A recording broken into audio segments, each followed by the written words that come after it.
اوپر سے اندر اترنے کا راستہ تو مجھے نہیں ملا، مگر ایک روشن دان میں سے مجھے آواز سنائی دی۔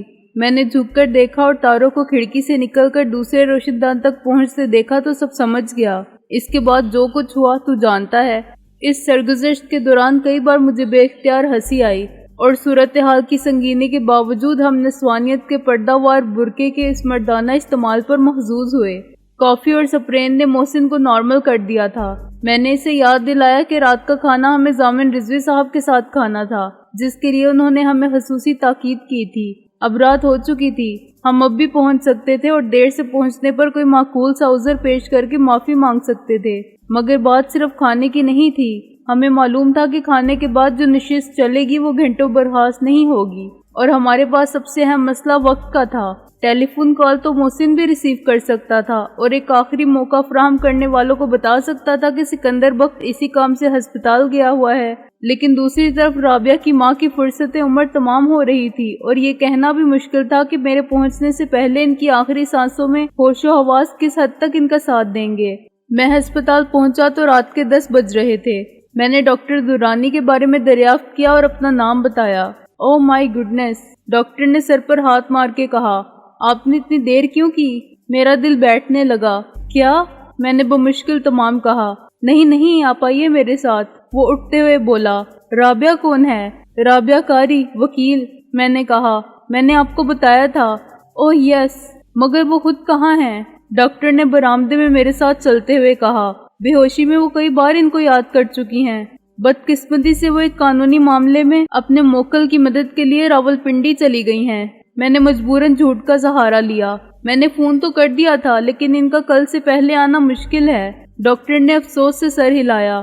اچھا ہوتا اگر آخری وقت میں بیٹی بھی ماں کے سرہانے ہوتی۔ آپ کا مطلب ہے وہ رات نہیں کاٹ سکیں گی؟ میں نے نا امیدی سے ڈاکٹر کی طرف دیکھا۔ ڈاکٹر نے پھر نفی میں سر ہلایا۔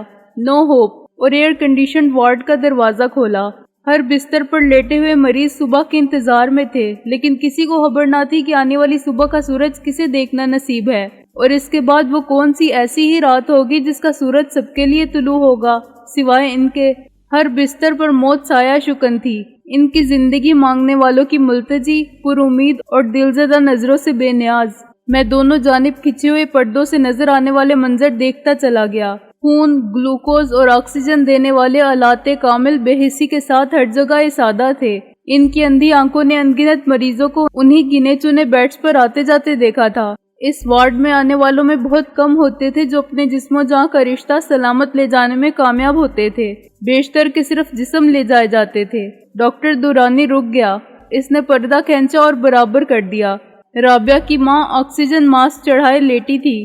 اس کے سرہانے رکھی ہوئی ایک الیکٹرانک مشین کے گول ڈائل پر روشنی کا ایک نقطہ اوپر نیچے ہوتا، بائیں سے دائیں جانب سفر کرتا ہوا دل کے ہنوز زندہ اور مصروف کار ہونے کی خبر دے رہا تھا۔ بیپ بیپ بیپ کی ہلکی سی آواز اس خبر کو نشر کر رہی تھی۔ ڈاکٹر دورانی نے چارٹ اور گراف دیکھے، نرس سے کچھ کہا اور جھک کر رابعہ کی ماں کی آنکھوں کے بند پپوٹے کھول کر دیکھنے لگا۔ مسٹر سکندر بخت، میں ایک رسک لے رہا ہوں، کیا آپ مجھے اپنی مجبوری کی نوعیت بتا سکتے ہیں؟ ڈاکٹر نے کہا، میں تفصیل میں تو نہیں جا سکتا۔ میں نے تھوڑے سے تذبذب کے بعد ڈاکٹر کے سامنے جزوی حقیقت کا اعتراف کرنے کا فیصلہ کیا۔ ان کے پاس ایک خط ہے، کسی کو معلوم نہیں وہ خط انہوں نے کہاں رکھا ہے۔ ہم پورے گھر میں ہر جگہ تلاش کر چکے ہیں۔ اس خط سے ان کی اکلوتی بیٹی کے مستقبل کا تحفظ وابستہ ہے۔ کچھ لوگ اس خط کو حاصل کرنے کی ناکام کوشش کر چکے ہیں۔ اگر اس خط کے بارے میں بتائے بغیر ان کا انتقال ہو گیا تو رابعہ کے لیے بہت خطرات پیدا ہو جائیں گے۔ اگر ہمیں یہ معلوم ہو جائے کہ خط انہوں نے کہیں چھپا رکھا ہے یا بصورت دیگر جلا دیا ہے تو یہ ہمارے لیے خاصے اطمینان کی بات ہوگی۔ ہم وہ خط جلا دیں گے، مگر خط ہمیں نہ مل سکا تو عین ممکن ہے دشمن اس کا سراغ لگا لیں۔ آپ کا ان سے اور مس رابعہ قاری سے کیا رشتہ ہے؟ ڈاکٹر دورانی نے یکلخت سوال کر دیا جو میری بات بڑے غور سے سن رہا تھا، اور تب مجھے وہ جھوٹ بولنا پڑا جو ناگزیر تھا۔ اس کے بغیر ڈاکٹر دورانی میری مدد کرنے کے لیے کوئی رسک لینے پر تیار نہ ہوتا۔ میں نے کہا، میں مس رابعہ کا منگیتر ہوں اور فرسٹ کزن۔ 4 سال انگلینڈ میں رہ کے ابھی کچھ عرصہ پہلے واپس آیا ہوں۔ ڈاکٹر دورانی کو میرے جواب نے پوری طرح مطمئن کر دیا۔ انگلینڈ میں کاروبار تھا آپ کا؟ نہیں، میں انجینئرنگ کی اعلیٰ تعلیم کے لیے گیا تھا۔ میں نے کہا، میرا بزنس یہی ہے، MWD انجینئرنگ کمپلیکس۔ آپ کو اندیشہ ہے کہ وہ خط غلط لوگوں کے ہاتھ میں پڑ گیا تو مس رابعہ قاری کو بلیک میل کریں گے؟ ڈاکٹر درانی نے کہا۔ وہ بہت سینئر ایڈوکیٹ ہیں، کیا پولیس ان کی کوئی مدد نہیں کر سکتی؟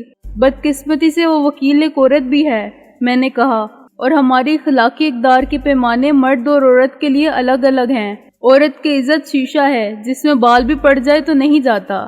پھر ہمارے ملک کی زرد صحافت کے علم بردار ہیں جو خبر میں تشہیر کے سامان تلاش کرتے ہیں یا فراہم کر دیتے ہیں۔ رابعہ کے ساتھ ایک مسئلہ اس کی پریکٹس کے متاثر ہونے کا بھی ہے۔ میں سمجھ گیا، ڈاکٹر درانی نے کہا، اور اس کے لیے میں یہ نہیں پوچھوں گا کہ اس خط میں کیا ہے۔ ہم سب انسان خطا کار ہیں اور کبھی کبھی حالات کی سازش کا شکار بھی ہو جاتے ہیں۔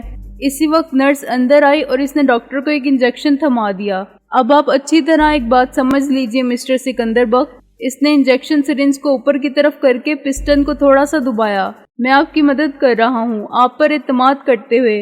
اس انجیکشن کے بعد 3 منٹ کے اندر اندر یہ ہوش میں آ جائیں گی اور آپ سے چند منٹ باتیں کر سکیں گی، بقائمی ہوش و حواس۔ لیکن یہ چند منٹ کا وقفہ ان چند گھنٹوں کے بدلے ملے گا جس کے بعد خاتون کو بہرحال جینے کے حق سے دستبردار ہونا ہی تھا۔ میں ان کی نزا کی تکلیف کے چند گھنٹوں کو سمیٹ کر مختصر کر رہا ہوں ایک مقصد کے حصول کے لیے۔ اور چند منٹ بعد، میں نے کہا، ہوش کے اس وقفے کے بعد فوری خاتمہ۔ ڈاکٹر درانی نے کہا، انتخاب آپ کے ہاتھ میں ہے، جلدی بولیے۔ اگر ان کی بیٹی صبح تک پہنچ سکتی ہے اور یہ رسک لیے بغیر کام چل سکتا ہے تو اس انجیکشن کی ضرورت نہیں۔ فرشتہ اجل نے میری بے بسی پر کہا لگایا۔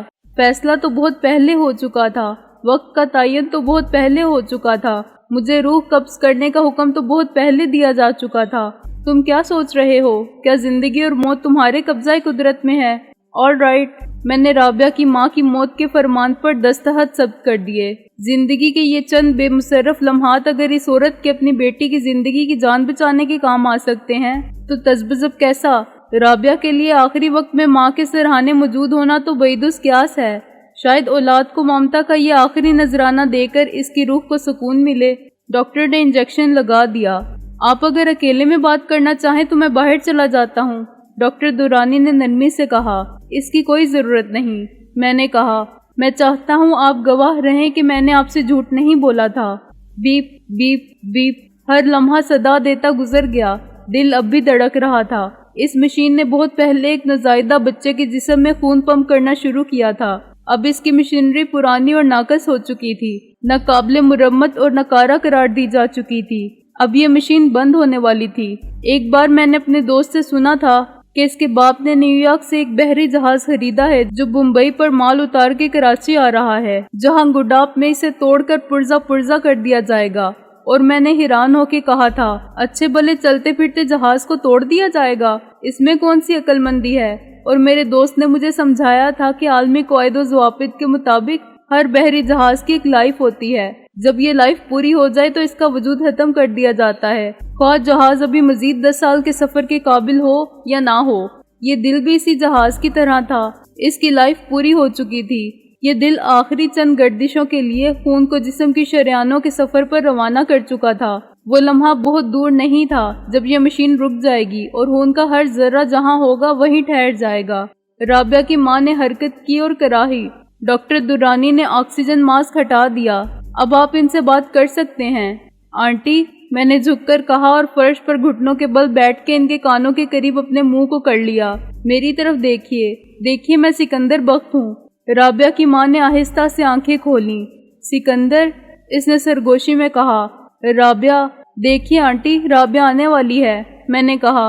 اس نے آپ کو ایک خط دیا تھا، وہ خط کہاں ہے؟ سنا آپ نے میں کیا کہہ رہا ہوں؟ آپ کو معلوم ہے وہ خط کہاں ہے؟ یاد کیجئے، مجھے بتائیے۔ رابعہ کی ماں نے کرب میں سر کو ادھر سے ادھر ہلایا۔ رابعہ، میری بچی، اسے بلاؤ، رابعہ کو بلاؤ۔ رابعہ، میں نے پکار کے کہا، یوں جیسے وہ باہر کھڑی ہے۔ دیکھو امی بلا رہی ہیں تمہیں۔ وہ آ رہی ہے آنٹی، آپ نے سنی اس کی آواز؟ اس نے کہا ہے میں بھی آتی ہوں۔ اب مجھے بتائیے وہ خط۔ رابعہ کی ماں چلائی۔ اس آواز میں تڑپ تھی، شکایت تھی اور مایوسی تھی۔ میں یکلخت اٹھا اور باہر نکل آیا۔ ڈاکٹر درانی، میں نے کہا، 1 منٹ پلیز آئیے۔ ڈاکٹر درانی پردہ ہٹا کے نمودار ہوا۔ یس، اس نے کلائی کی گھڑی دیکھی۔ Time is very short. I know, میں نے کہا، پلیز میری تھوڑی سی مدد کیجیے۔ آپ نے اتنا کچھ کیا ہے تو یہ بھی صحیح، آپ جانتے ہیں رابعہ یہاں نہیں ہے، مگر وہ رابعہ کے سوا کسی کو کچھ بتانے کے لیے تیار نہیں ہے۔ کیا آپ کسی رابعہ کو لا سکتے ہیں؟ کسی رابعہ کو؟ ڈاکٹر درانی نے مجھے غور سے دیکھا۔ What do you mean؟ ہر لڑکی رابعہ ہو سکتی ہے، میں نے کہا۔ شاید اس وقت وہ جھوٹ اور سچ میں تمیز نہیں کر سکیں گی۔ یہ صرف آپ کا خیال ہے، ڈاکٹر نے کہا۔ ہو سکتا ہے وہ پہچان جائیں۔ آخری وقت میں ان سے جھوٹ بول کے اسے دکھ پہنچانے سے کیا فائدہ؟ It is a matter of chance، میں نے ڈاکٹر ہی کے الفاظ میں کہا۔ میں یہ رسک لینا چاہتا ہوں۔ پلیز کسی نرس یا کسی مریض کی وارث کوئی عورت یہاں آ کر ایک جملہ بولنے پر تیار ہو جائے، وہ پوچھ لے، امی وہ خط کہاں ہے؟ ڈاکٹر خاموش کھڑا میری صورت دیکھتا رہا۔ میں کسی نرس کو یہ حکم نہیں دے سکتا۔ تمہاری یہ مدد کر سکتا ہوں کہ تمہیں ایک لڑکی کے بارے میں بتا دوں۔ اس نے انگلی سے اشارہ کیا۔ باہر برآمدے میں ایک لڑکی کھڑی ہے، وہ 20 نمبر کے ساتھ ہے، مگر اسے اندر آنے کی اجازت نہیں۔ وہ نیک دل لڑکی ہے، اس سے بات کر کے دیکھو، اگر وہ آ جائے تو مجھے اعتراض نہیں۔ میں باہر بھاگا۔ وارڈ سے باہر نکلتے ہوئے میں نے پھر گھڑی دیکھی۔ 4 منٹ گزر چکے تھے۔ وہ لڑکی برآمدے کے آخر میں دیوار سے ٹیک لگائے کھڑی تھی۔ مجھے اپنی طرف آتے دیکھ کر وہ کچھ نروس ہو گئی۔ خاتون، آپ 20 نمبر کے ساتھ ہیں نا؟ میں نے کسی تمہید کے بغیر کہا۔ جی جی، وہ بولی، اور اس کا رنگ ذرا سی دیر کے لیے متغیر ہوا۔ وہ میرے والد ہیں۔ 19 نمبر پر میری والدہ ہیں۔ میں نے جھوٹ بولتے ہوئے کسی قسم کے تذبذب کا مظاہرہ نہیں کیا۔ ان کا آخری وقت آ گیا ہے، 2-4 منٹ باقی ہیں اور وہ اپنی بیٹی کو یاد کر رہی ہیں۔ میں آپ کو انسانیت اور شرافت کا واسطہ دیتا ہوں کہ چل کے ان سے صرف ایک بات کر لیجئے۔ ڈاکٹر درانی اندر موجود ہیں، وہ آپ کو بعد میں ساری بات بتا دیں گے۔ آپ انہیں چل کے صرف اتنا کہہ دیجئے کہ ماں، میں رابعہ ہوں۔ وہ پہچاننے کی پوزیشن میں نہیں ہے۔ ان سے اتنا پوچھ لیجئے کہ وہ خط کہاں ہے۔ پلیز آئیے۔ میں نے بدحواسی میں اس کا ہاتھ پکڑ لیا۔ لڑکی تذبذب کا شکار تھی، مگر میں اسے گھسیٹ کر لے گیا اور اس نے معمولی سی کوشش کے بعد مزاحمت ترک کر دی۔ سچائی میرے چہرے پر پڑھی جا سکتی تھی اور اس نے پڑھ لی تھی۔ Very late. ڈاکٹر دورانی نے کلائی کی گھڑی پر نظر ڈالی۔ 7 منٹ ہو چکے ہیں۔ میں نے پردہ ہٹایا اور اس اجنبی وحشت زدہ لڑکی کو رابعہ کی ماں کے بیڈ پر بٹھا دیا۔ رابعہ آ گئی ہے، یہ دیکھیے۔ امی، لڑکی نے میرے ساتھ جھک کر کہا۔ میں آ گئی ہوں، آپ کی بیٹی رابعہ۔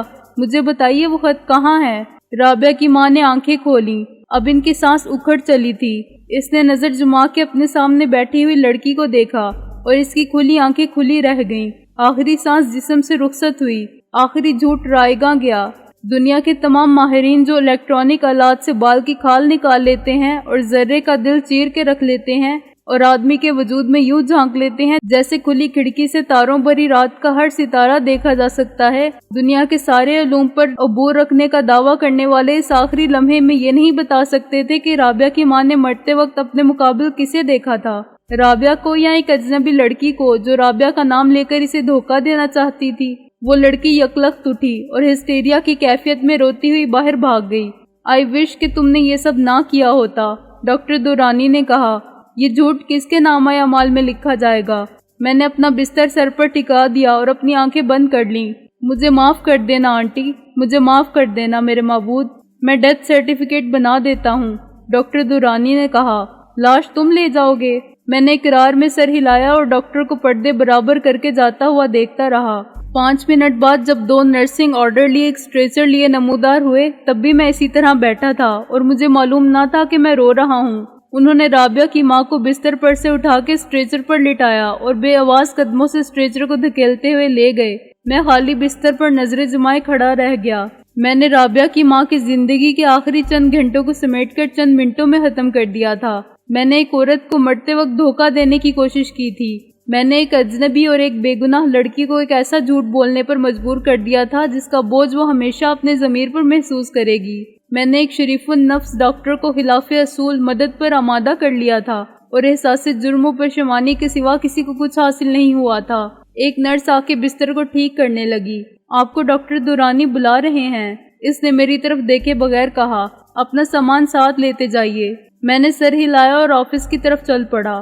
جب میں رسمی کارروائی کے بعد ڈیتھ سرٹیفکیٹ لے کر باہر نکلا تو لاش ایمبولینس میں رکھی جا رہی تھی اور وہ اجنبی لڑکی اسی طرح دیوار سے ٹیک لگائے کھڑی تھی۔ میں تھکے تھکے قدموں سے اس کی طرف گیا۔ مجھے معاف کر دینا بہن، خدا نیتوں کا حال جانتا ہے، وہ میرے گناہ کی سزا تم کو نہیں دے گا، میں نے کہا۔